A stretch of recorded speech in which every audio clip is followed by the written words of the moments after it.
ABO just based on this information, say, no, you know, you're well within your rights to stop chasing. Then everybody gets protected. I'm happy to do a quick letter to that, sure. I'm asking you if you think that would be a good course of action, because it could certainly come back and say, well, you know, that's how you read it. That's not how we read it. Right. And then we're back into it. Well, I can certainly follow that. That's not a problem. You know what, if we're gonna create a policy, then, you know, depending on who's here in the next 10 years or whatever, then you have a policy in place, and you know to yourself, okay, well, look, we're not gonna keep it on the sheet, because you're just costing us money. If we get a determination from the ABO that we're fine to do that, then. Rose, does the ABO have a hotline? Yeah, they prefer email. And they're pretty good with email. And they'll So respond within a day or could you so. email? I mean, do we have to have pay an attorney to do this, or can you? Yes, I can do it. So why don't you do that? I mean, I'm sorry, I didn't mean to interrupt. but- No, It makes listen, sense. it just makes sense to me. Look, I believe, you know, I think Joe Scott tells the truth more than George Washington did, but at the end of the day, it's the guy up there who's making the determination, so I think we should cover ourselves by taking that extra step. Yeah, we could have it in the file. You guys okay with that? Yeah, because then Rose doesn't have to do any more parish reporting or anything else on these ones that are just latent. We'll like give her the- Sundays off, Faye. The spotted dog is about 20 years old. Half a day on Sundays. Nothing in the morning. Anything else, Rose? Yes. Yeah. Lisa Berger, the Director of Department of Economic Development, and I have committed to bi-weekly phone calls to catch each other up on what's going on and/or ask for help on advice with what we're doing. She also put me in touch with someone at SUNY New Paltz for trying to find an intern. We scooted in just in time for students that are looking for college credit. Our internship would be worth 3 college credits, and we also offered a $2,000 stipend. I've not heard anything from the school, so it doesn't look like we're going to find an intern for this semester.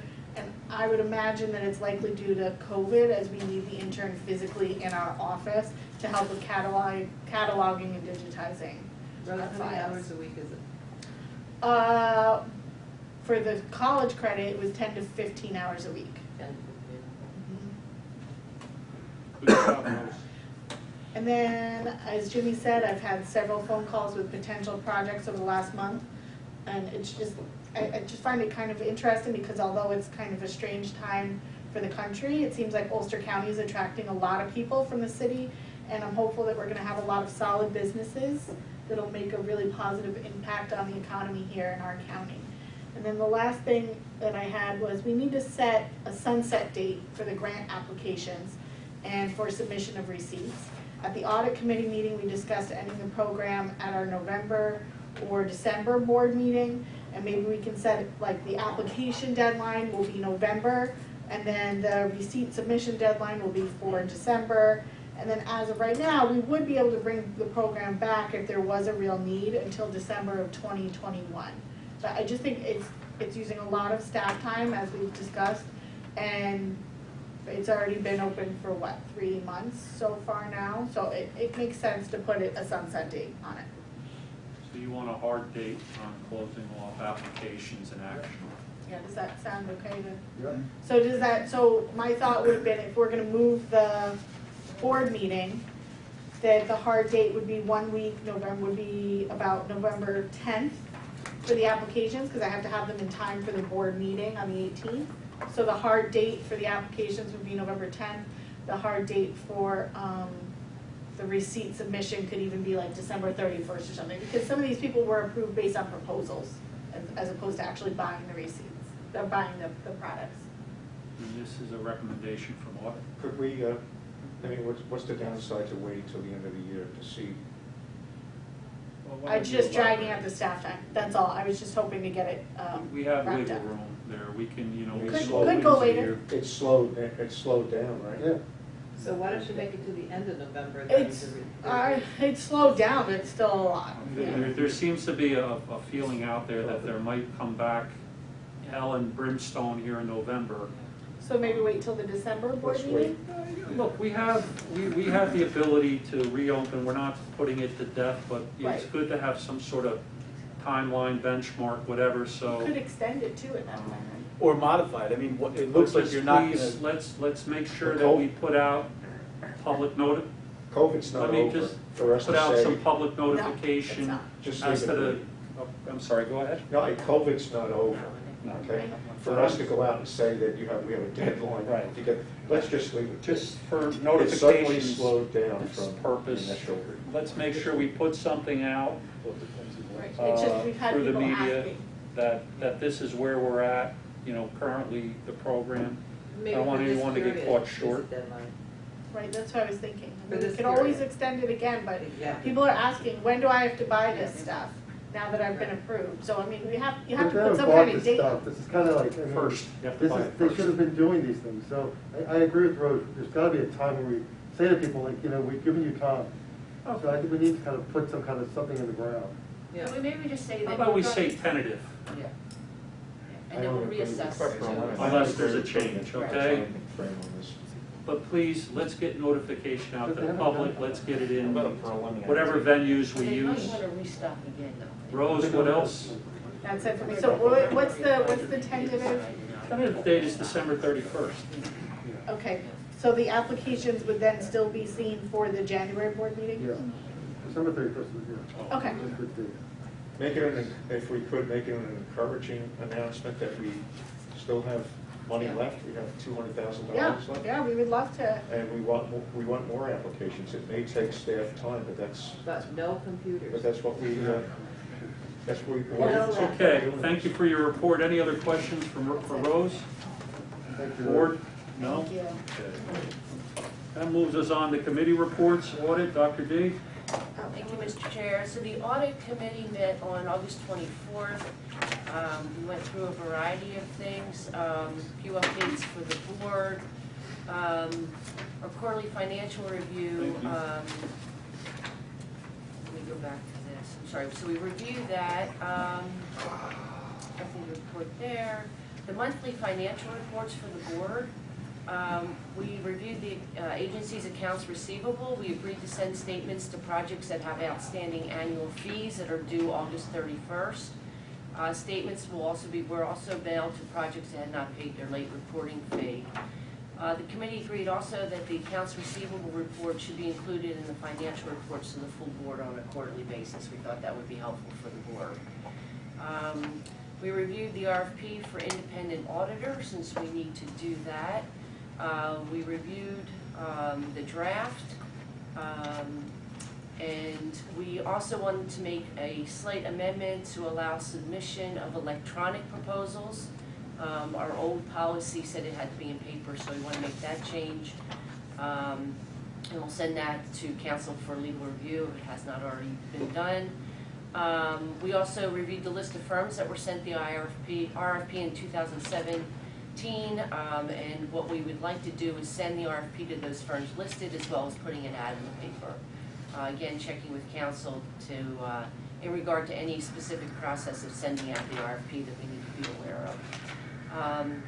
Rose went through the website review in terms of things that we need to be compliant with, and estimated that there's about 31 hours of work to do to post all documents, assuming that all the information is readily available. Some of it is not. So we discussed ways to access that information in order to minimize the amount of time Rose might need to spend by hiring an intern to assist with locating and posting all the necessary documentation, as well as asking for some assistance from the Office of Economic Development. We reviewed a variety of policies that governance sent back over to us. So we looked at the fee schedule guidelines. The governance committee had referred that back to us to change the fee for transfer of ownership on existing projects.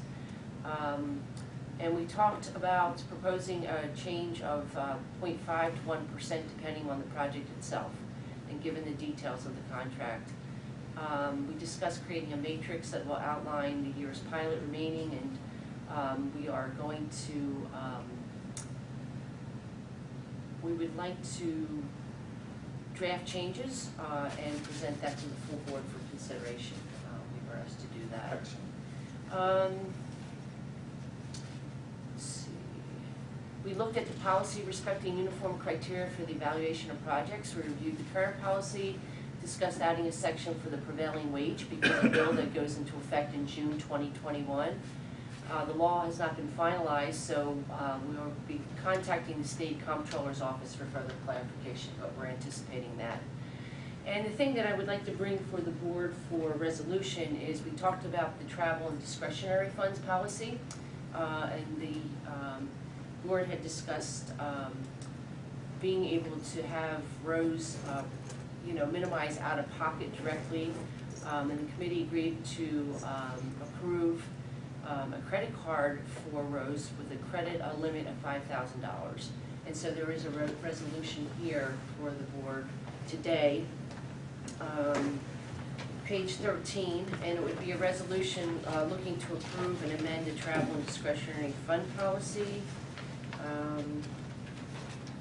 And what we would like to do is to add a new subsection D to section 4 of the policy to read as follows. Agency credit card. The agency may apply for and maintain a credit card for the office of the chief executive officer with a limit of $5,000 to be used for incidentals. So that's a resolution before the board. Well, you want to take a roll call vote on that resolution?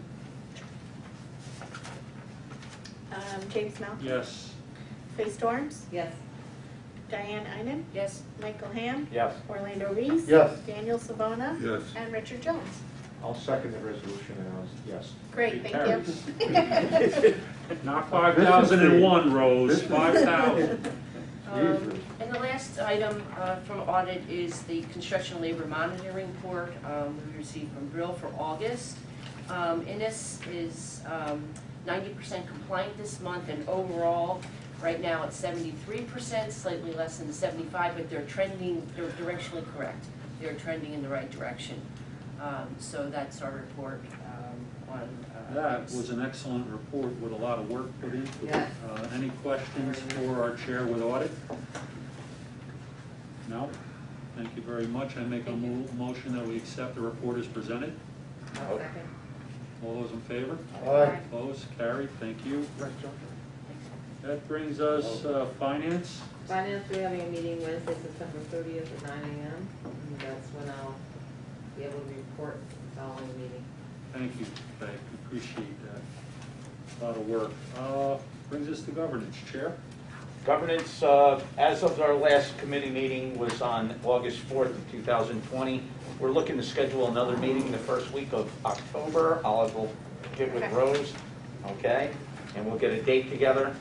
Now things coming out of audit, we can start reviewing policy on a clear basis at this point. There's 6 or 7 we still have to go over that we didn't get to from our last governance meeting. I would also like to note that we have responses. Governance did send out 15 non-compliance letters, and we have responses from all of them. Currently today, I believe in this room we have 4 of our 4? Three of them are here. 3 are here. Yes. Who's not here? And Thor. Okay. He had said he would be, But he's not. but he's not. No. Okay. We have anyone here from Benedictine? Yeah. You're up, my man. Come on up there. Yes, Whatever you please. want. Is that the cops coming to get you? Yes. About time. Oh, I can get you another chair. That's okay.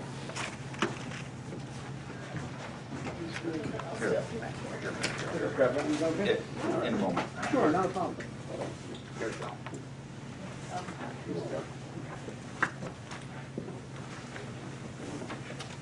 Good morning. I'm Dr. Michael Doyle, Executive Director, Chief Medical Officer, Health Alliance in Hudson Valley, which is the parent organization for Mary's Avenue campus, which is formerly known as Benedictine Hospital. I was asked to come here today to speak about our compliance with the terms of the agreement set forth back in 2006, I believe it was, for that, in which we had a compliance to a number of employees on the campus, somewhere around, I think 796 was the number, and are found not to be in compliance with that number based on the roles and the information we submitted to the board back in December. And so ask for an update on that. So as you know, and managers are aware, the campuses, Marys Avenue campus and Broadway campus, formerly Benedictine Hospital and Kingston Hospital, are coming together as one entity.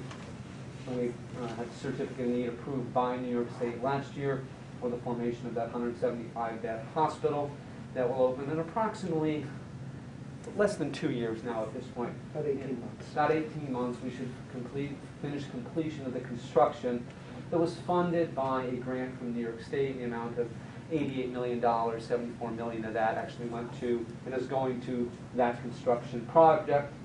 Additionally, we, through WMC Health, are funding an additional $13 million worth of renovations to that campus to provide med-surg units that are single-patient rooms. It's really a standard of care now for our community to have single-patient rooms. So that project is also going on concurrent with the construction. The issue at hand has to do with the headcount of employees as we merge these two campuses. All right, so when we merge those two campuses, and we are in process now with the state of obtaining the licensure for the single campus, which will be the former Benedictine Hospital will be under that license, and we consolidate the payrolls from that campus and the Broadway campus on the Marys Avenue campus in this next year, with a target completion date by the end of 2021. When do you feel you'll be in compliance? When do I think it'll be in compliance? Yeah. Next year. Can you give us a little bit, there's 12 months, give me some sort of different idea? In June of 2021, first quarter, third quarter? I'd say third quarter. Where does that put us, council?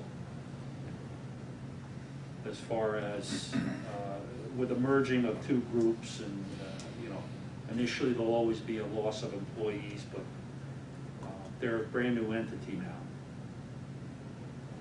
Right. Do we have any latitude as far as? Yeah, absolutely. It's discretionary. So, what Rose, we- are they out of compliance because of technical, because of the name? Like if Because you of a add both merge, names right? together, both entities together, are they in compliance for? There would be enough if the two were So put if you just together. add them together, so it's a technical non-compliance? Yeah, based on the fact that they're looking at the prior entity, they'll have where they need to be. It's just there was, yeah. Can we So it's not- document, can we it's not document, material. hold on one second, Rick. Can we document and put a time on that, and you sign off on it? And then if you're not, then you're out of compliance at that point. And I think we need amended documents ultimately, as if we could be in touch about your transactional process, because it would result in. You're the guy with the jurisprudence, so whatever they need to do, they need to do, right? Yes. No issues. Sure. Okay, then I'll. Questions I'll from the reach out rest to of the you. board? Will there eventually be more jobs, or is it gonna stay the same? I would think so. It will be approximately just a little over 1,000, but with that 1,000, in order to align with the rest of the Westchester hospitals, a couple departments, housekeeping and dietary, have been outsourced. So while they are on another employer's payroll, they still work at the hospital. So let me ask you a quick question, just for my own edification. When you built the new building down in Valhalla, okay, what happened to the employee base? How much did, I mean, was it just a transfer of jobs, or was there a significant amount added? That I don't know. I couldn't answer that. I don't know. When you talk about the new building, you mean The big building in Valhalla, where Michael Israel's office is and. Correct. Yeah, they built the ambulatory care building. I don't have information. Okay. I don't know what Well, I'm just, you create a bigger space, you think you're gonna have more employees, you're creating bigger space, that's all, Okay. that's the question. So, But you're Anyone you're else? keeping the same employees in both campuses that you're joining together? I mean, Benedictine employees will remain, Kingston employees will There'll be remain? one entity, one set of employees on the books for the formerly the But it will Benedictine be the campus. same, or will you be changing over and firing people and adding other people? No, we won't be adding people. Okay. I think with some consolidation, as Pat alluded to, there may be, an outsourcing or removal or elimination of some positions. But that, I don't think there'll be elimination as much as there'll be attrition over time to get to the right